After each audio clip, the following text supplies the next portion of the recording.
안녕하세요. 반갑습니다. 허브증권 방송의 한상욱입니다. 금일 같이 한번 살펴볼 종목은 두산 인프라코어이고요. 종목 코드 번호 042670입니다. 이거 두산 인프라코어 같은 경우에는 제가 영상을 좀 꾸준하게 찍어서 올려드리고 있으니까 채널 구독과 좋아요 한번 눌러주시면 지속적으로 받아보실 수 있다는 말씀 드리도록 하겠습니다. 자, 한번 봅시다. 제가 저번 영상에서 분노를 끌어올리는 그런 영상 하나 좀 올렸는데 그거 좀 네. 보신 분들한테 일단 죄송하다는 말씀 좀 드리도록 하고요. 네. 자, 새로운 뉴스 한번 조금 보도록 하겠습니다. 두산그룹 건설 인프라코어 매각 숨고르게 들어갔다. 이 두산 건설 매각 관련된 이슈가 이제 어떻게 보면 안 됐죠. 네, 안 됐기 때문에 지금 협상이 결렬이 된 것으로 알고 있습니다. 이 두산 건설의 상장 폐지 이전 시가총액이 4,300억 수준으로 주주는 약 3천억의 매각가 형성이 될 것으로 기대를 했으나 대우 산업개발이 낮은 가격을 좀 고수를 했다. 그렇기 때문에 사실 조금 더 시간이 걸릴 거라고 보고 있고요. 이런 부분 넘어가도록 하겠습니다. 뭐 매각 보류에 따른 일시적 유동성 부족 현상을 해소된 것으로 기대가 된다. 이 정도 금액으로 637억으로 좀 말이 안 되는 거죠. 그리고 두산그룹 이게 제일 중요하거든요. 두산그룹 구조조정 중 최대어로 꼽히는 두이는 이달 중 매각을 위한 예비 입찰을 진행할 계획이다. 다만 당초 강력한 인수 후보로 거론이 됐었던 현대중공업 그룹과 하나그룹 등이 인수 검토한 바 없다고 밝혀 변수가 될 전망이다. 이 부분에 대해서 제가 먼저 한번 딱 짚고 넘어가도록 할게요. 딱 그냥 한 문장으로 요약하면 되거든요. 그게 뭐냐면 아니땡 굴뚝에 연기 나랴입니다. 제 영상 보시는 분들한테 항상 말씀드리는데요. 아니땡 굴뚝에 연기 나랴입니다. 근데 이게 사실 얘네들이 인수를 검토를 한다고 해도 문제가 되는 부분이 하나가 있는데 이게 뭐냐면 이제 두산 인프라코어 차이나 DICC 이제 문제가 조금 있어요. 왜냐하면 두산 측에서 이런 우발부채 채무까지 포함을 해서 1조 원 정도 되거든요. 왜냐하면 법정 소송 비용에다가 이자 비용까지 다 포함을 하게 되면 요 부담을 다 하라는 거예요. 두산 인프라코어 매각을 할 때. 예. 최대 1조 원 규모 다른 돈을 지급할 가능성이 있다. 그래서 알짜 자회사인 두산 밥캣과의 분리매각 가능성이 역시 매물로 매력도를 낮춘 요인이 된다. 이게 맞아요. 왜냐하면 지금 두산 그룹에서 원하는 게 이게 하나의 그거거든요. 이게 그냥 두산 중공업이 가지고 있는 두산 인프라코어의 이제 인적 분할을 해가지고요 사업 부분만 매각을 하는 방향성을 잡고 있는데 이렇게 되면 의미가 없어요. 왜냐하면 두산 밥켓이 돈을 정말 잘 벌어다 주는 알짜 백이인데 이 두산 밥켓이 매력도가 높은 것이 사실 두산 인프라코어의 사업 부문만은 매력도가 좀 떨어지는 게 맞아요. 그렇게 이제 두산그룹은 그래서 인적 분할을 통해 사업 부문 매각을 하고 이 투자회사를 만들어가지고 여기에 이제 두산 밥캣의 지분을 가지고 있는 이런 부분 매각하지 않겠다라는 건데 이 우발부채 채무까지 다 포함이 된 상황에서는 이거를 우발부채 채무까지 부담을 한 다음에 두산 인프라코어의 사업 부분만을 1조 대략적으로 이게 1조 한 7천억에서 8천억 정도 나올 수밖에 없어요. 왜 그러냐면 두산 인프라코어 지금 시가총액이 1조 7천억 정도 됐는데 거기 두산 중공업이 가지고 있는 그 지분율을 포함을 하게 되면 그게 한 6천억 정도 되거든요. 근데 그 6천억 정도에서 경영권 프리미엄까지 좀 포함을 해가지고 한 8천억 정도로 예상이 되고 있어요. 8천억에서 많이 주면 1조 원 정도, 이 정도 금액인데 이거를 두산 인프라코어 사업 부문만 가져가려고 하는 사람은 없다라는 거죠. 이 우발부채 채무까지 포함을 해서 만약에 패소가 돼가지고 우발부채 채무도 포함을 하게 된다면 뭐 채권단 측에서 압박이 들어와서 두산 밥캐까지 같이 통매각으로 나와줄 수 있는 그런 가능성이 조금 있죠. 그런 부분 좀 체크해 주시면 될 것 같아요. 그렇기 때문에 지금 두산 인프라코어가 기다리고 있는 시장에서 기다리는 이슈는 결국 하나예요. 그게 뭐냐면 두산 인프라코어 매각이 되냐 안 되냐라는 겁니다. 되냐 안 되냐. 오늘 두산 중공업이 올라가면서 두산 인프라코어도 같이 좀 영향을 받는 모습을 보여주는데요. 차트만으로 봤을 때는 그저 그냥 이렇게 횡보 매직 구간에 걸치고 있다라고 조금 보여지고 있고요. 지금 두산그룹의 입장에서는 두산 퓨어셀에 만약에 지분이 넘어왔잖아요. 그렇죠?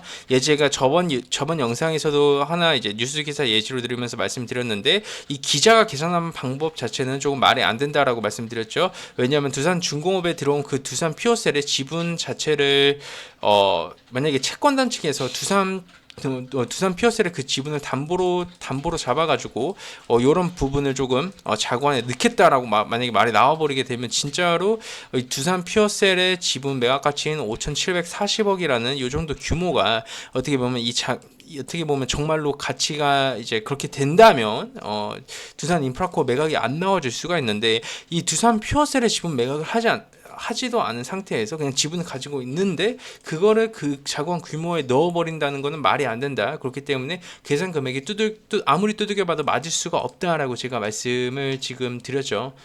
제가 계산기까지 여러분들 보는 앞에서 계산기 두들겨가서 계산한 금액을 말씀을 드린 겁니다. 이 두산 건설 같은 경우에는 매각이 결렬이 됐고요. 지금 그렇죠. 매각이 결렬이 됐고요. 두산 인프라코어 매각이 지금 안 된 상황에서 두산 퓨어셀 5,740억이라는 금액 자체가 공중에 붕 뜨게 될 경우에는 결국 이 두산 인프라코어 매각이 되지가 않으면 절대로 이 3조 원 규모를 맞출 수가 없어요. 3조 원 자금 규모를 맞출 수 없기 때문에 지금 그냥 눈으로 딱 보여지는 상황만 봤을 때에는 두산 인프라코어는 지분이 매각이 되어야만 매각이 되어야만 이 채권단에서 요구하는 부분을 맞출 수 있다라는 부분인데, 역사적으로 있지 않습니까? 역사적으로 이 매각이라는 키워드와 이 채권단이라는 키워드가 같이 들어가면요, 채권단입니다. 이 채권단이 요구하는 거를 거부하고 이행하지 않은 사람은 없어요. 과거의 모든 사례를 다 포함했을 때 채권단이 그 슈퍼파워 힘이라고 표현하죠. 네, 슈퍼파워 그런 느낌입니다. 네. 그 고담 시티에 조커가 있다면 배트맨이 조커를 막잖아요. 채권단이 배트맨 느낌이고요. 그 이제 히어로즈라는 영화가 있지 않습니까? 히어로즈인가? 그 있지 않습니까? 헐크 나오고 어벤져스. 그래, 어벤져스. 네, 어벤져스 보면 제일 강력한 애가 누구예요? 헐크죠. 그렇죠? 헐크예요, 헐크. 채권단이 헐크입니다, 여러분. 이 채권단이 헐크인데 열받아서 개기면 발목 잡혀서 이렇게 여기로 갔다 이렇게 다 뚫겨 맞게 되는 거예요. 네, 그게 두산그룹의 지금 포지션이라는 겁니다. 채권단이 두산 인프라코어 매각을 요구를 하고 있고요. 3조 원 자구안 규모를 맞추라고 얘기를 하고 있는 거고, 아무리 두산그룹에서 뒤에서 머리 굴리고 용을 써도 결과적으로 봤을 때 두산 인프라코어는 지금 상황에서는 매각이 되어야 된다라는 거죠. 근데 뭐 당연히 그런 두산 퓨어셀의 지분을 매각을 한다라는 그런 가능성도 조금 열어놔야 되지만요. 만약에 두산 퓨어셀 지분 매각이 돼버리면 두산 건설 또한 이제 다시 한 번 더 이렇게 협상이 돼가지고 매각이 되게 되면 어느 정도 짜맞출 수는 있겠죠. 그런데 지금 상황에서 그 규모를 맞출 수 있는 거는 얘밖에 없어요. 예. 두산 인프라코어 차트 또한 그래요. 두산 인프라코어 차트 보여주는 것도 단기 추세선을 타면서 같이 지금 올라와 가지고 있다라는 겁니다. 네, 이렇게 단기 추세선 찾으면서 이렇게 꾸준히 우상향 해주는 모습을 보여주는데, 매각주들이 원래 이런 식으로 매집하고 흔들면서 물량을 모은 다음에 이 시가 음봉이 상당히 중요하거든요. 이 음봉의 시가가, 왜냐하면 아침에 시작하는 가격은 세력들이 의도적으로 만드는 가격입니다. 그렇기 때문에 지금 상당히 갇혀 있는 가격대라고 조금 보시면 될 것 같아요. 이 정도 가격대 갇혀 있는 거예요, 그냥.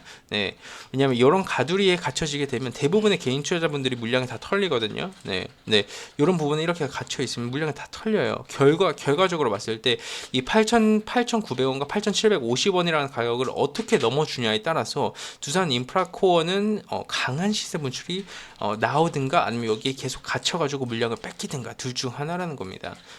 물론 만약에 이제 저는 두산 인프라코어가 매각이 되지 않는 가능성도 같이 고려는 하거든요. 매각이 되든 안 되든 결국 풍문이라는 건 생기기 마련입니다. 그 풍문이란 게 뭐냐면 두산 인프라코어를 인수의향을 할 수 있을 만한 그런 그룹 이제 대기업 SNLF는 전략적 투자자라고 합니다. 그 전략적 투자자가 나오길 수밖에 없어요. 왜? 두산 인프라코어는 해외 매각이 안 돼요. 왜냐하면 두산 인프라코어가 가지고 있는 기술은요, 해외 매각이 안 되기 때문에 결국 전략적 투자자인 국내 대기업이 인수를 할 수 있는 게 두산 인프라코어라는 기업이에요. 그러면 국내 대기업이 그러면 두산 인프라코어를 내가 인수하는데 관심이 있다 이런 거 하나만 나와줘도 이제 올라간다라는 거죠. 결과적으로 봤을 때 예비 입찰이 22일이에요. 이게 계속 찌라시가 돌면 돌수록 이 두산 인프라코어 같은 경우에는 그 주가에 영향을 받아 올라가 준다라는 거죠. 어떤 것 때문에? 기대감 때문에. 주가가 뭐 때문에 움직입니까?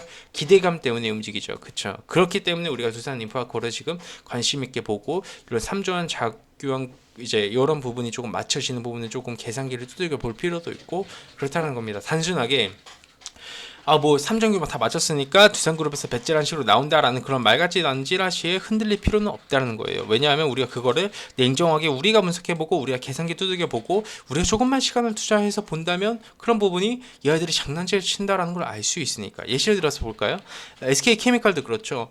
그 기레기라는 말이 괜히 나오는 게 아니에요. 진짜 기레기여서 그 기레기라는 말이 나오는 겁니다. 이 주식 투자라는 것도 똑같아요. 그 기레기들이 쓰는 죄송합니다 기자분들. 네, 그 기자분들이 쓰는 그 의미 없고 좀 타당성이 떨어지면서 자기 주관적인 게 상당히 많이 들어가고 단순하게 네이버 토론방 수준에서 나올 수 있을 만한 그런 뉴스 타이틀만 딱 따서 올리는 그런 거에 흔들릴 필요는 전혀 없다라는 겁니다. 아셨죠? 그렇기 때문에 두산 인프라코어는 말도 많고 탈도 많으면서 이래저래 가십거리도 많겠지만 결국 그 가십거리로 인해서 움직이는 게 어떤 종목이다? 두산 인프라코어라는 겁니다. 그리고 지금 가시적으로 눈으로 보여지는 그 증거 자료를 통해서는 두산 인프라코어는 매각이 돼야지만 그 자구한 구명을 마칠 수 있어요. 근데 두산그룹에서 어떻게 그렇게 배짱을 부리는지는 저도 사실 잘 모르겠습니다. 우발부재 채무 1조 원을 감당을 해라? 그러면서 사업 부문만 매각을 하겠다고. 그게 솔직히 말인가?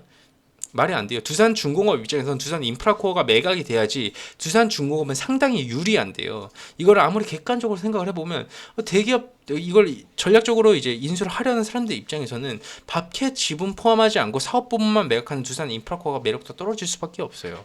네, 그것도 맞습니다. 그래서 우리가 나중에 진짜 우발부채 채무까지 감당을 하게 된다면 두산 밥캣의 통매각까지 고려를 좀 해봐야 된다. 그렇게 되면 두산 인프라코어와 두산 밥캣을 같이 봐야 될 필요성도 있겠죠. 네. 자, 오늘 두산 인프라코어 관련된 영상 여기까지만 좀 하도록 하고요. 도움 되셨다면 구독과 좋아요 부탁드리도록 하겠습니다. 두산 인프라코어 영상 앞으로도 꾸준히 올려드리도록 하겠습니다. 감사합니다.